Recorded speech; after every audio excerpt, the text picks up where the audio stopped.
Wabil khusus yang sudah tidak pulang-pulang karena COVID di pesantren terus.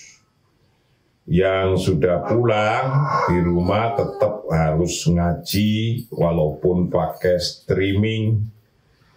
Dan para peserta pengkajian tentang kebijakan ekonomi ketuhanan, kebijakan ekonomi Pancasila, yang mudah-mudahan dirahmati oleh Allah,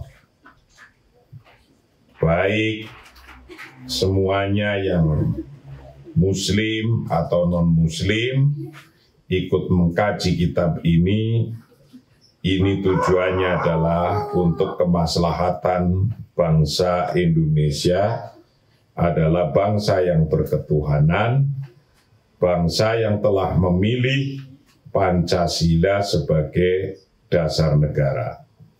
Pancasila sebagai dasar negara ini adalah untuk rujukan kita berbangsa, yaitu dalam memutuskan kebijakan apa saja sesuai Pancasila itu, referensi utama dan pertama adalah ketuhanan yang Maha Esa. Untuk urusan referensi pertama dan utama adalah ketuhanan yang Maha Esa, itu adalah sesungguhnya syariah.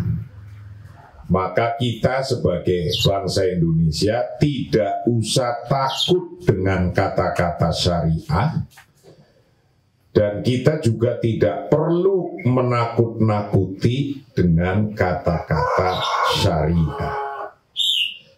Karena syariah ini universal untuk siapa saja, baik muslim atau non-muslim. Karena syariah itu adalah hukum ketuhanan. Untuk menjalankan syariah atau hukum ketuhanan atau mengaplikasikan Pancasila itu ada 3 rukun. Salatah ila salatati arkanin au khasa'is ra'isiyah. Untuk bisa mengaplikasikan kebijakan-kebijakan, ya apa saja, kebijakan apa saja termasuk di dalamnya kebijakan ekonomi, itu sudah termasuk syariah jika dia menetapkan, memastikan adanya 3 rukun, 3 prinsip besar. Yang pertama, rukun yang pertama adalah al-jam'u baina tsabat wa tatawwur.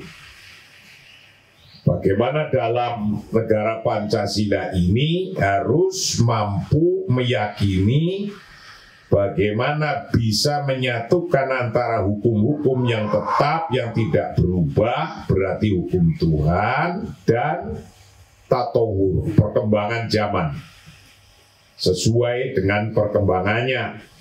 Au khosotal madhabi wa nizam, atau doktrin-doktrin khusus dan sistem.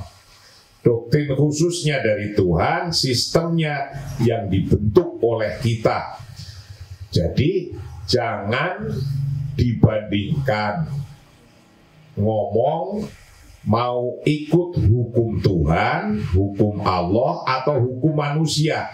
Hukum manusia itu yang diciptakan oleh manusia katanya. Hukum-hukum yang diijtihadi oleh manusia itu menjadi nizam, sistem, walaupun itu diijtihadi oleh manusia, kalau itu kita referensinya adalah ketuhanan, itu sudah termasuk disebut hukum Tuhan. Itu rukun pertama. Rukun kedua, negara Pancasila, negara ketuhanan ini yang hukumnya universal, harus meyakini berjalannya atau tegaknya rukun yang kedua, yaitu al-jam'u bainal maslahataini al-khosoh wal amah. Bagaimana bisa menyatukan antara dua kemaslahatan, yaitu kemaslahatan yang khusus dan kemaslahatan umum. Au khosotat taufiq wal muwazanah bainal masalih al mutadoribah, atau bisa merekonsiliasikan dan membuat balancing ketika ada maslahah yang mutadoribah. Ketika ada maslahah yang ada kontradiksinya. Contohnya, Pak Anies mau memutuskan PSBB, Menteri bahkan mungkin yang lainnya ingin memutuskan ekonomi itu bisa jalan. Lah, ramailah kemarin tentang maslahah mutadoribah. Pak Gubernur ya tujuannya maslahah agar corona tidak naik terus. Mungkin grup yang lain, ada menteri, mungkin ada yang lain, ingin ekonomi itu jalan. Dua-duanya maslahah. Nah, ketika ada maslahah yang mutadoribah, yang kontradiksi antara kepenginannya Gubernur Jakarta mengadakan PSBB lagi, adanya kekhawatiran kalau PSBB lagi ekonomi itu mati. Nah, ini harus mampu rukun kedua berjalan, yaitu al-jam'u baina khosotat taufiq wal muwazanah. Bagaimana di antara kemaslahatan yang belum cocok keinginannya antara yang ingin PSBB dan yang ingin ekonominya jalan, itu harus direkonsiliasi. Maka kalau Pak Anies turun sedikit dan yang ingin ekonominya jalan turun sedikit, terus ketemu posisi yang muwazanah, nah itulah namanya khosotat taufiq wal muwazanah bainal masalihil mutadoribah. Itu rukun yang kedua. Rukun yang ketiga harus meyakini al-jam'u bainal masalih al-madiyah wal hajah ar-ruhaniyah, yaitu kumpulnya antara maslahat materi dan maslahat ruhani. Itu tiga rukun itu harus berjalan. Maka ketika tiga rukun itu berjalan, kita kemarin di topik yang kedua sudah yaitu pada bagian kajian yang ke-13, kita sudah membahas tentang al-jam'u bainal maslahatainil khosoh dan amah. Bagaimana bisa menyatukan antara dua maslahah khosoh dan amah. Nah, untuk memastikan bisa jalannya maslahah yang khosoh dan amah, maka kita akan meneruskan bahwa dasar daripada kebijakan ekonomi intinya adalah maslahah ini. Maka kita akan membahas satu-satu.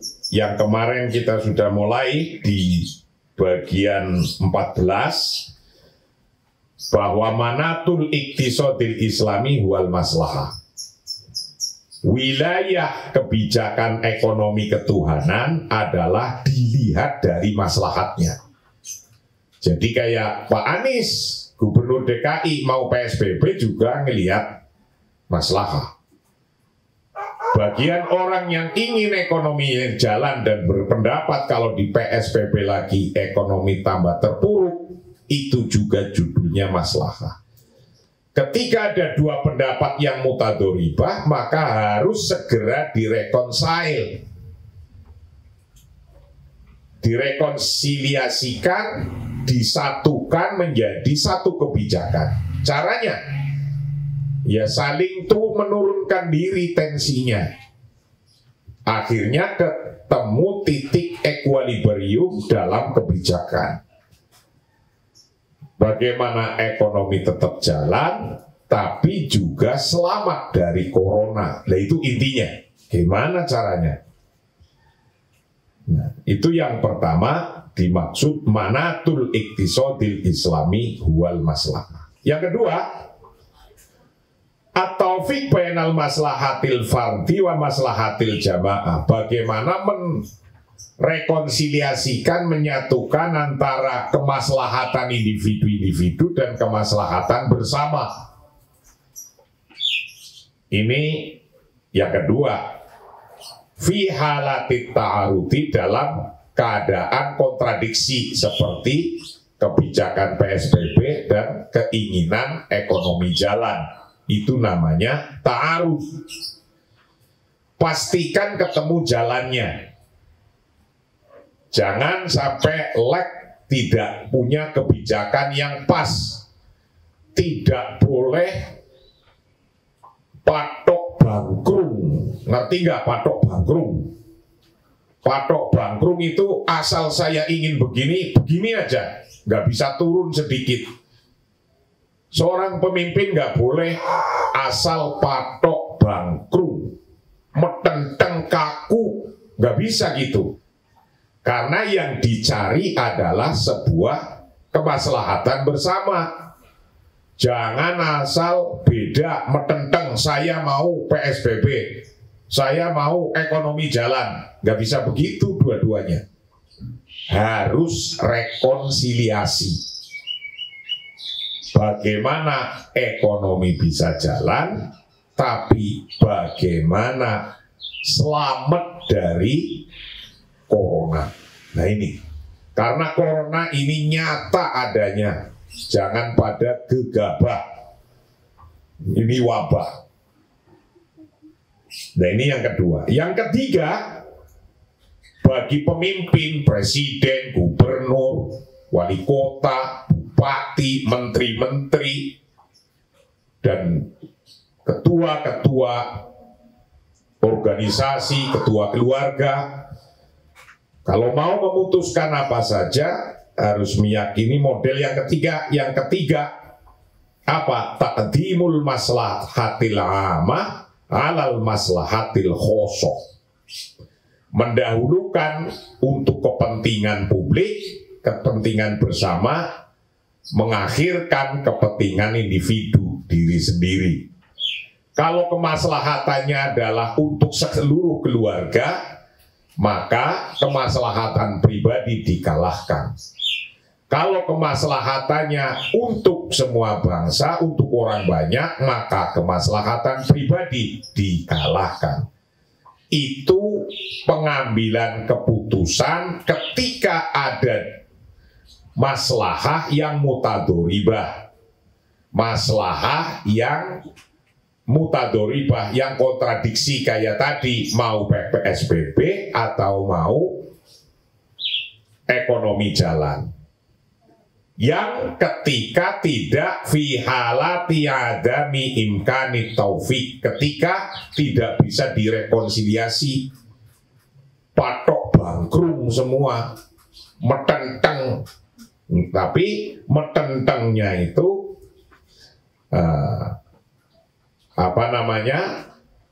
tidak bisa diubah, maka ada jalan keluar. Keputusan kebijakannya ya mendahulukan yang umum. Nah, al-far'ul al-awal kemarin kita telah jelaskan bahwa wilayah kebijakan ekonomi huwa al-maslahah, adalah maslahah.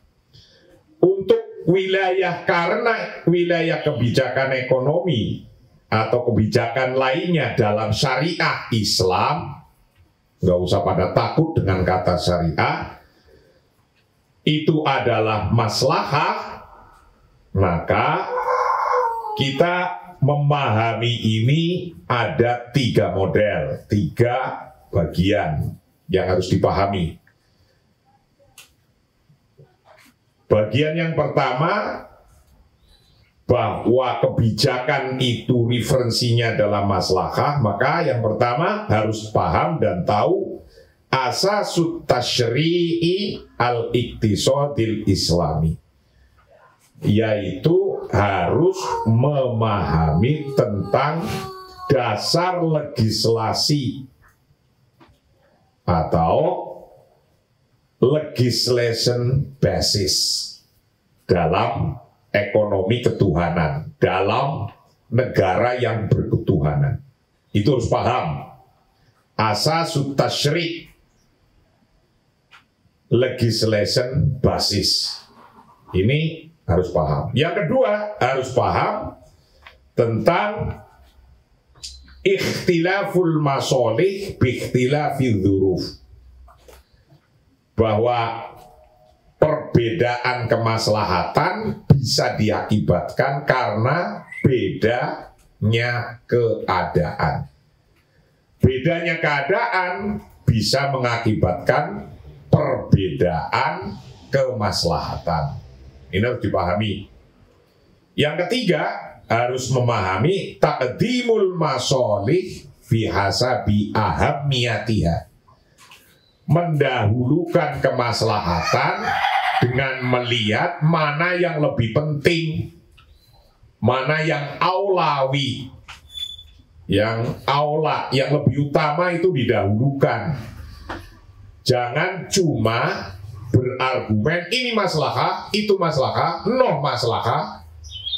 Kalau ada banyak maslahat, pilih mana yang paling aula, mana yang paling aham, mana yang paling penting. Walaupun sama-sama maslahah, walaupun sama-sama boleh. Sebagai contoh-contoh, asasut tasyri' yang nomor 1, bahwa dasar legislasi dalam kebijakan ketuhanan, kebijakan negara Pancasila, kebijakan ekonomi Islam, kebijakan syariah itu sebagai legislasinya itu dicontohkan dalam Al-Quran. Misalnya satu ayat itu bisa melarang dan bisa membolehkan, itu satu ayat. Contohnya ayat ketika di surat Al-Baqarah 173, bunyinya innama harrama alaikumul maitata waddama wa lahmal khinziri wa ma uhilla bihi li ghairillah faman turra ghaira baghin wala adin fala itsma alaihi innallaha ghafurur rahim. Ini satu ayat tapi 2 hukum, yaitu Allah mengharamkan tidak boleh makan bangkai, darah, kemudian dagingnya celeng, khinzir, atau babi. Itu tujuannya juga maslahah mengharamkan itu. Tapi dalam kondisi famanituro ghairobaghin waladin falaith ma'alaih, kalau dalam kondisi darurat terpepet, mati kalau tidak makan barang yang diharamkan tadi, itu menjadi fala itsma alaih, tidak berdosa, asal memang benar-benar kepepet. Dan dibolehkannya karena kepepet darurat, dibolehkannya makan maitah wadam walah mal khinzir, itu tidak lain juga lil maslahah, untuk maslahah. Itu contoh 1. Contoh 2, wahin haramar Rasul alaihi salatu wasallam bayal maktub, jual beli yang belum dimiliki masih makdum, itu haram hukumnya, nggak boleh. Diharamkannya nggak boleh jualan yang bukan miliknya, dengan Rasulullah menyampaikan la tabi malai sa'indak, jangan Anda jual sesuatu yang Anda tidak punya. Itu juga lil maslahah. Tapi ketika Rasulullah membolehkan transaksi salam, aqdu as-salam, tempo atau order, pesan. Nah, kalau pesan kan barangnya belum ada, tapi sudah boleh ditransaksikan dengan menyebutkan sifat-sifatnya, spek-speknya disepakati, kemudian dibayar di depan. Walaupun barang itu belum jadi miliknya, boleh dibayar, boleh dilaksanakan sebagai transaksi akad salam. Nah, bolehnya transaksi akad salam, jual beli yang belum ada barangnya ini, itu juga lil maslahah. Jadi urusan boleh dan urusan tidak boleh juga judulnya untuk maslahah. Maka ketika boleh ya karena zuruf tertentu, kondisi tertentu. Ketika tidak boleh juga karena zuruf tertentu. Nah, itu contoh nomor 2. Contoh nomor 3, Jim. Wahinanaha, dan ketika melarang siapa? Rasulullah, utusannya Allah Sallallahu Alaihi Wasallam, melarang karoil ardi, dari menyewakan tanah. Ayat jiriha, maksudnya menyewakan tanah.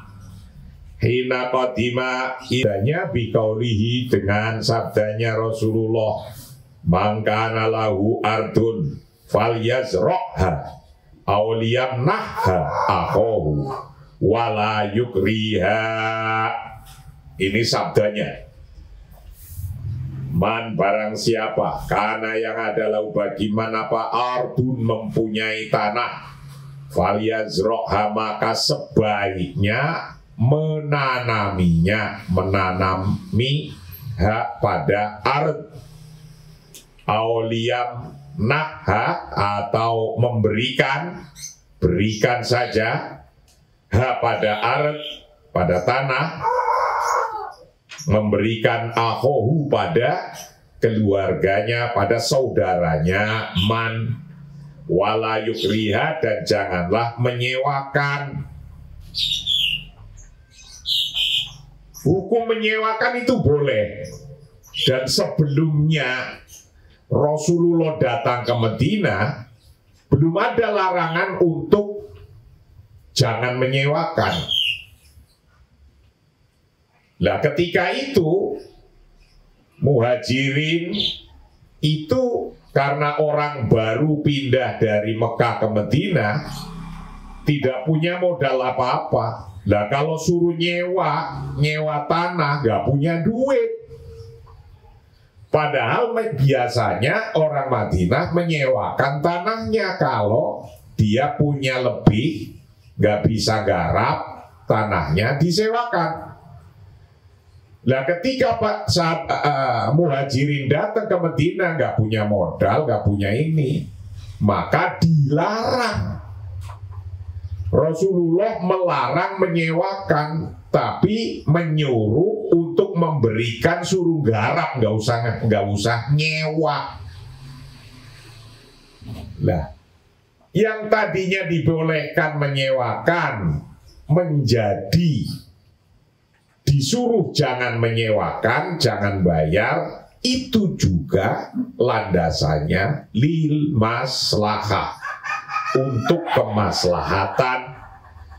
Fadzalika, maka bermula hal itu tadi tentang tidak bolehnya karail ardi ayat takjiriha lidhurufi mujtama'il Madinah, karena kondisi masyarakat Madinah haitsu tamasalat, sekiranya bisa mencontohkan,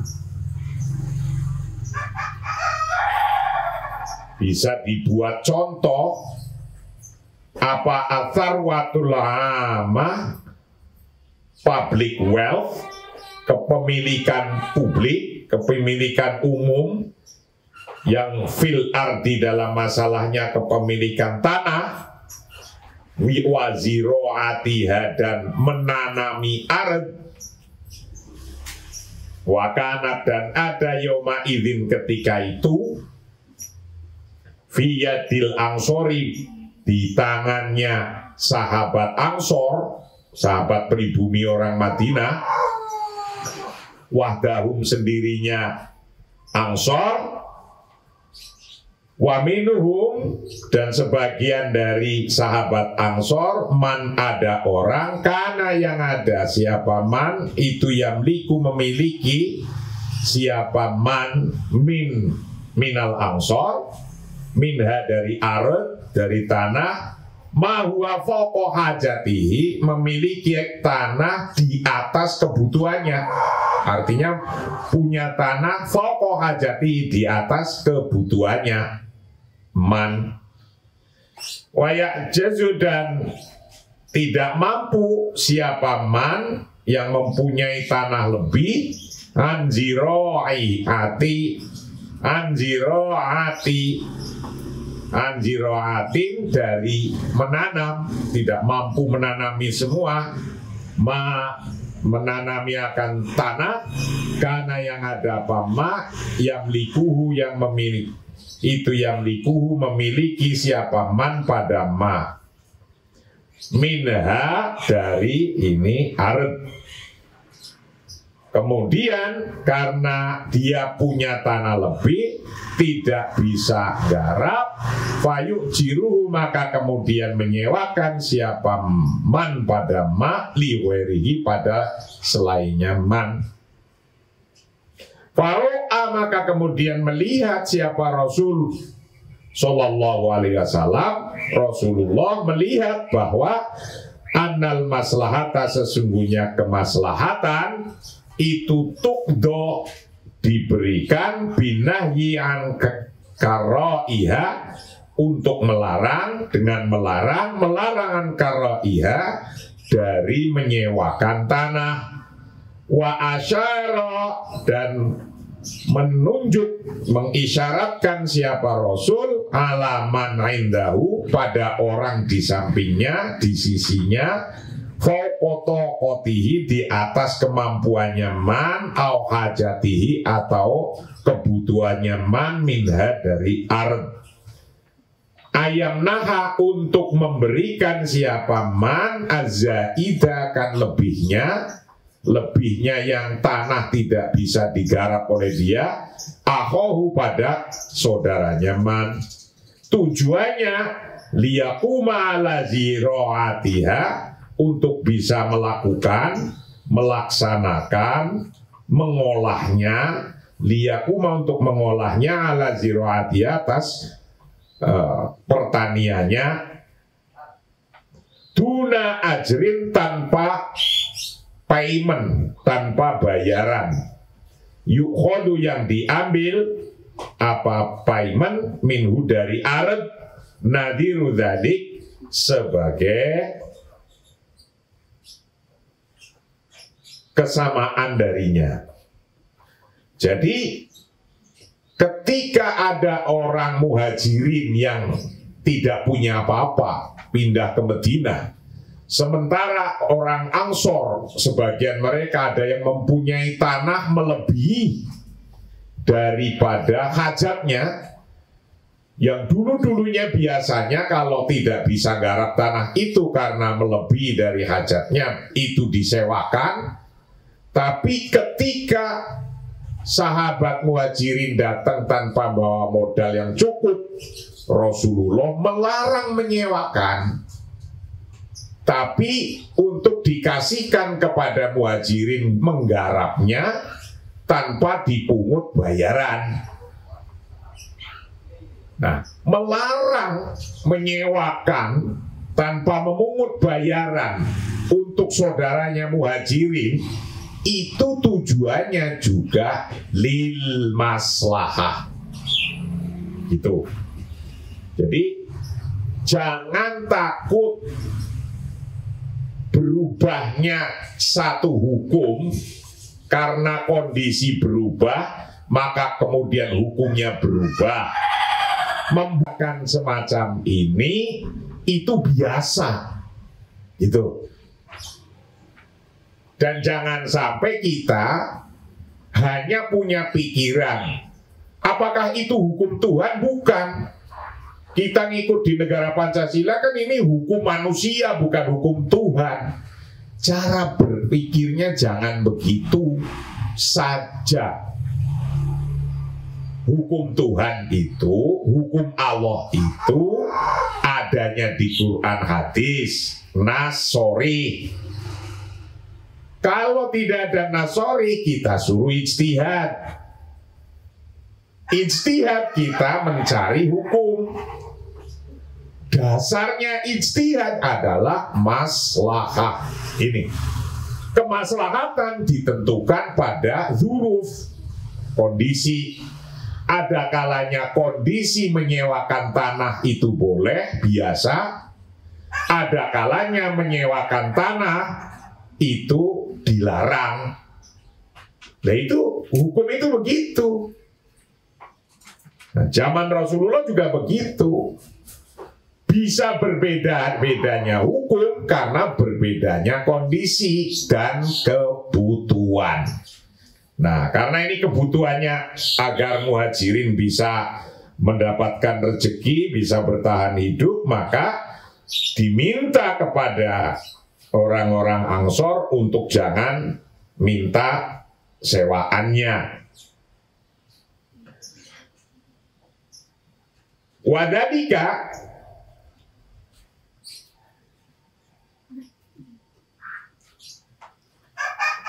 tawasa'atu alal muhajirin bi'ijati amali lahum yartazi'una minhu.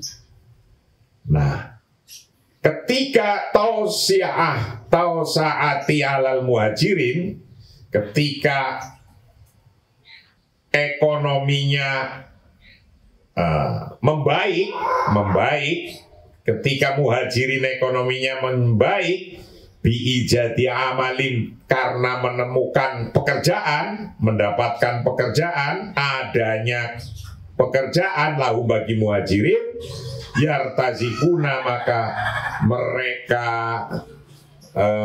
mendapatkan penghasilan minhu, dari ard, hatta idza taghayyarat, sampai ketika berubah apal maslahatu kemaslahatan, wastaqarat, dan stabil apal umuru hal-hal, wawujida, dan ditemukan siapal fuqara'u, orang-orang fakir, minal muhajirin, dari muhajirin, lahum bagi muhajirin ditemukan, sudah menemukan rizkon, akan rezeki. Abaha, maka membolehkan siapa Rasul, li ashabi hadhil ardi, pada pemilik-pemilik tanah ini, membolehkan karo'aha, akan menyewakan tanah kembali, liwerihim, pada selainnya mereka. Kama kana al-hal qabla muqaddamah, qabla muqaddimihi, kama kana sebagaimana terdahulu, kama kana sebagaimana terdahulu, apal halu, keadaan, qabla muqaddimihi, sebelum datangnya ke Madinah. Jadi hukum bisa berubah karena kemaslahatan. Ketika sebelum ada muhajirin datang ke Madinah, orang-orang Ansor, orang Madinah, penduduk Madinah asli, biasa menyewakan tanah boleh kalau tidak bisa menggarapnya.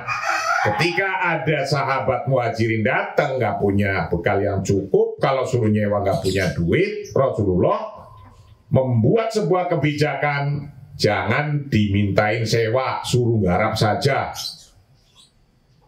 Artinya apa? Agar ekonomi bisa jalan. Nah kalau nggak punya apa-apa suruh nyewa, ya mana mungkin bisa. Nah itulah kebijakan ekonomi. Namun ketika ekonomi sudah tawasaat alal muhajirin biijati amalin, ketika muhajirin sudah ekonominya baik, wastaqarrat al umur, dan sudah stabil ekonominya, maka diperbolehkan kembali untuk menyewakan tanahnya. Jadi kayak gitu.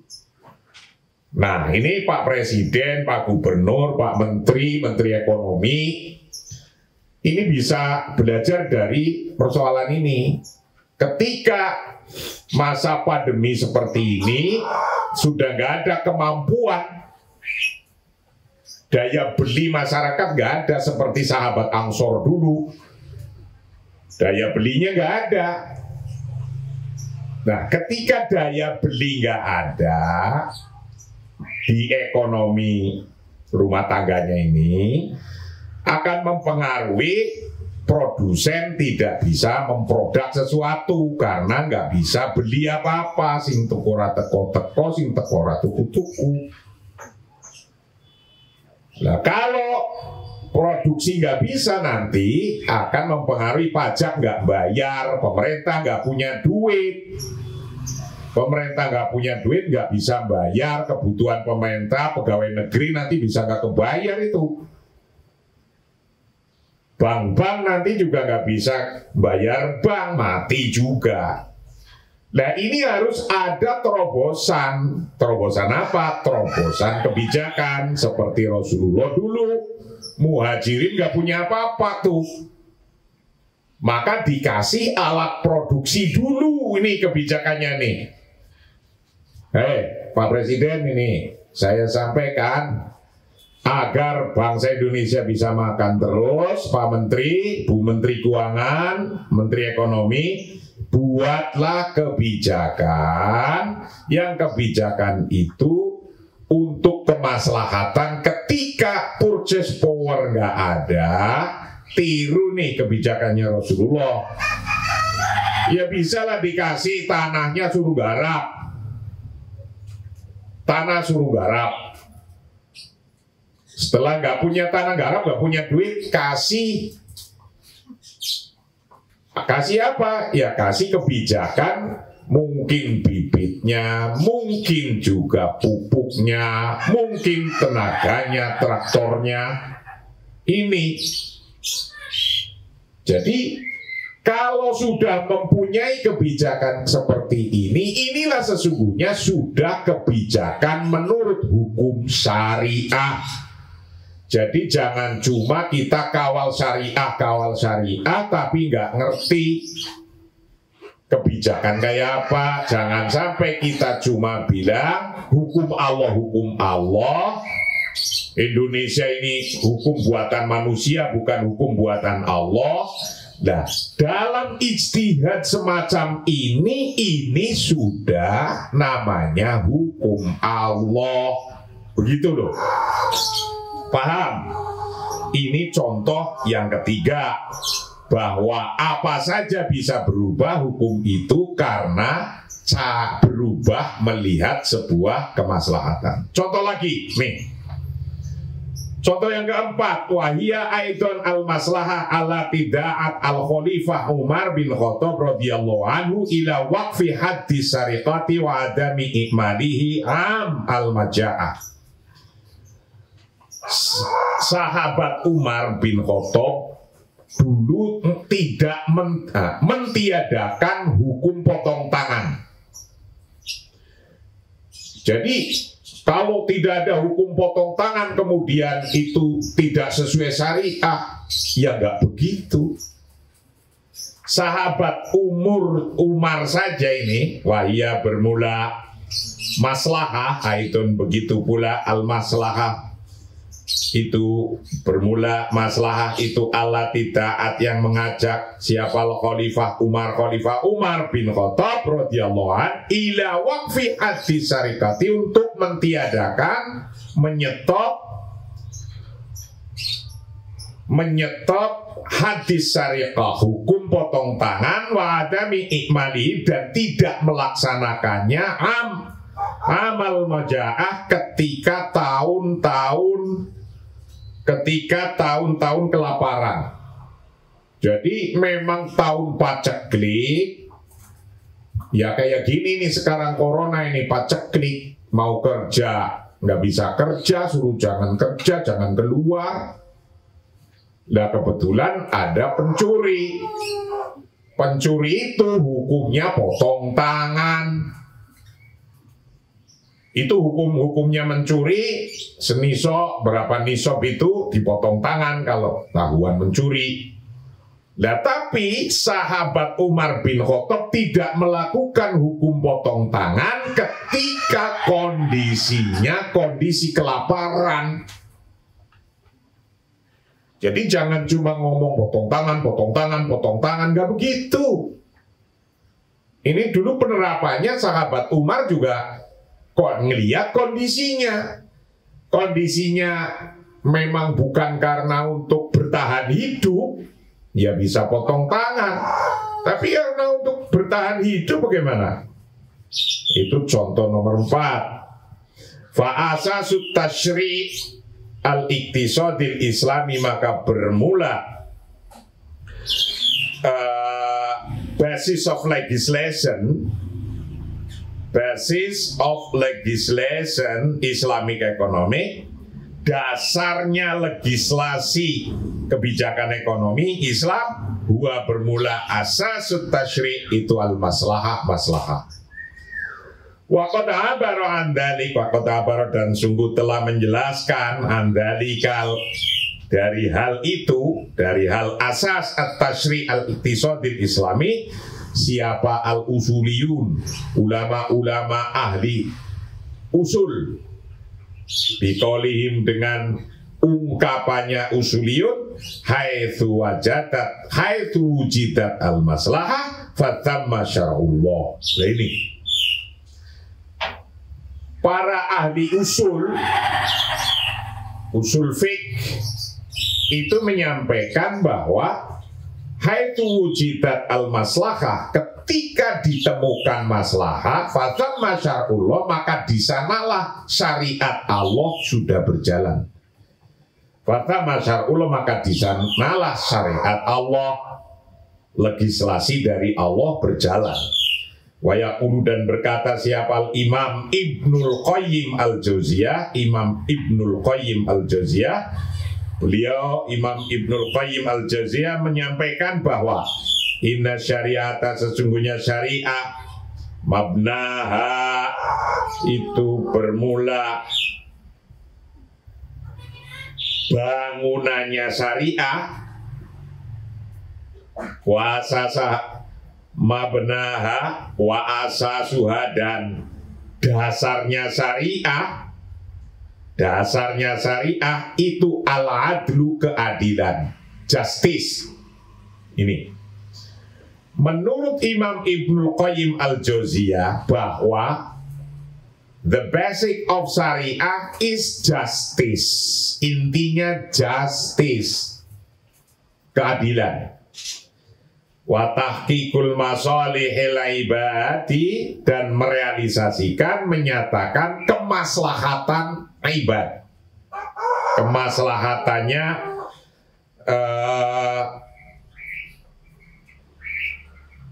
para hamba-hambanya Allah, manusia-manusia, fil ma'ashi, dalam kehidupan, wal ma'adi, dan akhirat. Jadi the basis of legislation in Islamic economic policy is justice. Justice, al-adl. Dan harus bisa merealisasikan keadilan itu, direalisasikan untuk seluruh hambanya Allah, untuk kehidupan fil ma'ashi wal ma'adi, kehidupan dunia dan akhirat. Wahia adlun kulluha, wahia bermula syariah itu adlun kulluha, justice of whole, completely justice, justice of whole, completely justice, keadilan secara menyeluruh. Warahmatun kulluha, dan mercy of whole, mercy, rahmat yang menyeluruh, keadilan yang menyeluruh, rahmat yang menyeluruh, mercy of whole, completely mercy. Wa masalih kulluha, dan kemaslahatan yang menyeluruh semuanya. Wa hikmah kulluha, and blessing of whole, blessing, hikmah, totally blessing. Fakulu mas'alatin, bermula tiap-tiap masalah korojat yang keluar anil adli, dari keadilan, hal-hal yang keluar dari justice, keadilan, ilal jauri, menuju pada unfairness, ketidakfairan. Jadi kalau keluar dari keadilan menuju unfairness, ketidakadilan, wanir rahmat, dan dari mercy, rahmat, ila didiha, pada lawannya, lawan katanya rahmat, wanil maslahat, dan dari kemaslahatan ilal mafsadah, menjadi mafsadah, kerusakan, wanil hikmah, dan dari kebijaksanaan, free wisdom, ilal abati, pada absurdity, wanil hikmah ilal abati, from wisdom to absurdity, kerusakan. Walaisat, maka itu tidak disebut minas syariati, dari syariah. Kalau yang terjadi adalah abas, kalau yang terjadi adalah mafsadah, kalau yang terjadi adalah didul maslahah, kalau yang terjadi adalah aljur, itu semua adalah laisat minas syariah. Jadi ngukurnya begitu. Kalau di negara Pancasila ini tujuannya hukum-hukum yang diijtihadi oleh bangsa Indonesia, jadi jangan kita hanya berpikir cuma saklek kata-kata hukum Tuhan itu dari Allah yang dalam Al-Quran. Itu nggak bisa begitu. Itu masih diem. Melaksanakan hukum dari Allah itu namanya mengijtihadi. Melaksanakannya. Dibuat hukum positif, namanya nizam. Hukum positif, nizam, kalau referensi kembalinya pada hukum Tuhan, itulah syariah. Jadi kita harus memahaminya begitu. Jangan cuma ngomong hukum Allah, hukum manusia. Mau ikut hukum Allah apa hukum manusia? Yang tetap ngikut hukum Allah yang mempraktekkan manusia. Karena hukum Allah untuk manusia. Banyak saudara kita yang ngomong bahwa hukum Indonesia masih hukum manusia. Sudah disebut hukum Indonesia itu hukum Tuhan jika dikembalikan al-jam'u bainaz sabab, yang dulu ini rukunnya wat tatawur. Nah, itu harus paham itu.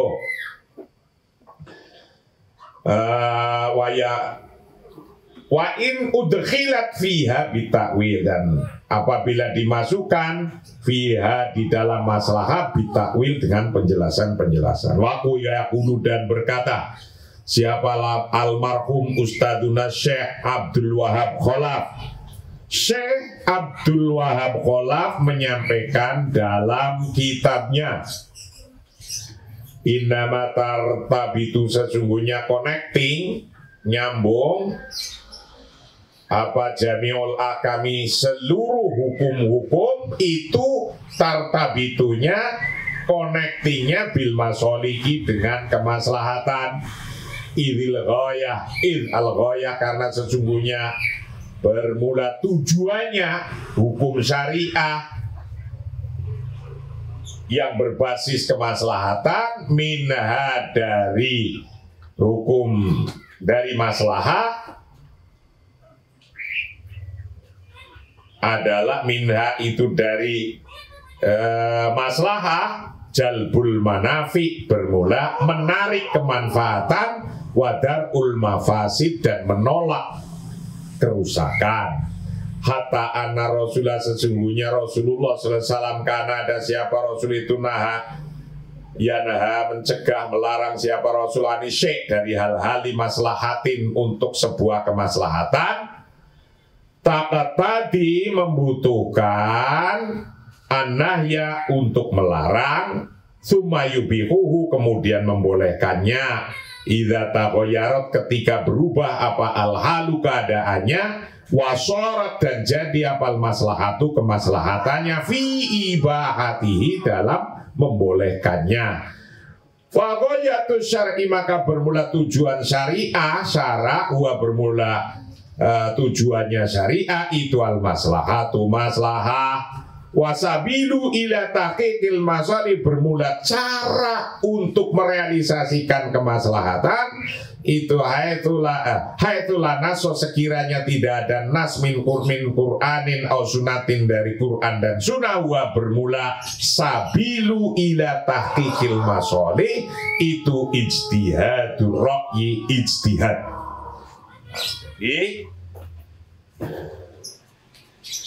Kalau tidak ada nas yang sharih dari Al-Quran dan hadis, maka makhluk manusia, para ulama ini untuk berijtihad. Ukurannya kemaslahatan. Berarti ulama-ulama ijtihad, kiai-kiai ijtihad. Transportasi harus diatur. Ada lampu merah, lampu hijau, lampu kuning. Dibikin undang-undangnya. Karena di Al-Quran tidak ada perintah lampu merah, lampu hijau, lari, jalan, lampu kuning, pelan-pelan, lampu merah, berhenti. Di Qurannya nggak ada spesifik begitu. Maka dilarikannya adalah kemaslahatan. Maka ketika tidak ada lampu merah bisa tabrakan, itu namanya mafsadah, madorot. Maka dibikin undang-undang lalu lintas. Berarti undang-undang lalu lintas sudah sesuai syariah. Kayak gitu cara berpikir. Begitu pula ada undang-undang ITE. Undang-undang ITE melarang orang menuduh orang lain tanpa data. Itu namanya dia fitnah. Nah, kalau fitnah nggak boleh, dilarang oleh agama, dibikin undang-undang ITE karena banyak orang ngomong di medsos maunya sendiri, nggak ada data, mau fitnah. Nah, kalau dilaporin ternyata terbukti itu fitnah, dia dihukum. Itu namanya juga sudah sesuai syariah. Kalau ada tanah nganggur nih, tanah nganggur 20 tahun sudah nganggurnya.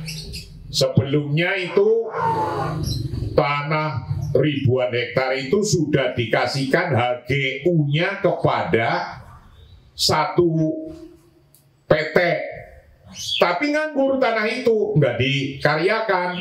Sementara kanan kiri situ banyak orang miskin menggarap. Mestinya pemerintah, BPN, presiden, menteri itu harus mencabut tanah-tanah HGU yang sudah dianggurkan, dikasihkan kemanfaatannya untuk masyarakat. Itu namanya hukum land reform. Undang-undang land reform ini bagi penggarap tanah mempunyai hak. Nah, inilah disebut kebijakan ketuhanan. Kebijakan di negara Pancasila sudah sesuai. Kalau dilakukan kayak gitu, seperti contoh itu tadi, tanah yang nganggur kasihkan kepada orang yang masih miskin. Orang yang dikasih HGU aja nggak melakukan, Menteri Pertanahan cabut itu, cabut, kasihkan ke masyarakat. Presiden Jokowi, ini dengerin ini, Pak Menteri dengerin ini. Kalau Presiden Menteri melaksanakan kebijakan ini sudah sesuai syariat. Nah, understand? Ini penting ini. Ikhtilaful masalih biikhtilafidz dzuruf wallahu a'lam bishawab. Kebijakan ekonomi ketuhanan yang ke-15. Besok kita akan kaji yang ke-16 berupa ikhtilaful masalih biikhtilafidz dzuruf dan taqdimul masalih bihasabi ahamiyatiha. Wallahu a'lam bishawab. Assalamualaikum warahmatullahi wabarakatuh.